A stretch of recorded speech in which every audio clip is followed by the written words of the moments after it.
The ideal place to be really is in the middle. I think there's a point on this, I'll just point out. The compromise situation is not a bad place to be. The only thing I'd add to this is that wherever you start from, if you can kind of head into that central territory, the likelihood is you're not only going to do a deal, but you're more likely to do a deal that's going to be sustainable. But in moving into that space, if in order to get to that position you have to make a concession, something within your offer, whether it's price, whether it's quantity, whether it's terms, etc., etc., my suggestion would also, or my advice would always be that the negotiation is about a win-win. So sometimes there are things that you can negotiate with your client that are very valuable to them, not so critical to you. And that could be, again, the things I've just mentioned. It may not be around the price. You may have to make a concession on price, but maybe get a concession in return in terms of a minimum order, which helps offset the price discount that you've offered. So hopefully I've just kind of set the scene there. So look for an opportunity if you're having to make a concession to kind of get one in return. And this again is just hopefully something that might stick in terms of when you're in that situation or when you're building your proposition, the sort of things to look for, the opportunities to look for in terms of building your proposition around the principle of, people tend to buy for a number of reasons. They either buy away from something that's causing them grief or pain or a problem.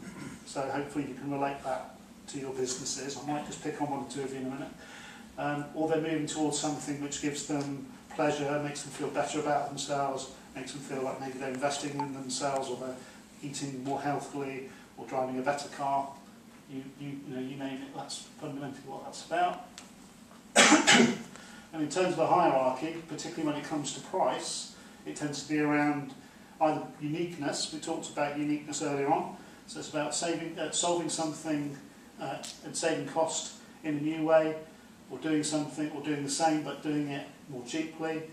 It's about quality of service, whether it's sort of what we loosely call the hard services or the soft services. So that's again about things like guarantees, warranties. It could just be fundamentally that they buy into you as an individual, and they can see that you've got a vision for something, and they'll buy into that. Despite what I said earlier, even multiple buyers will say, do you know what, this is a cracking idea, we'll give it a go. And then just to close on the sort of the sales process really, I came up with this cipher which I'm not expecting you to remember, but it fundamentally just takes you through the process that it's about, before you engage in the sales process you need to prepare. If you can personalise it to your audience even better.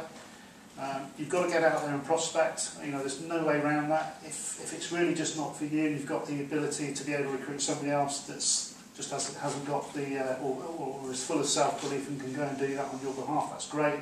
The reality in a small business is you're going to kind of have to bite the bullet and get on with it and get it and do it. As I've said already, be determined, be persistent.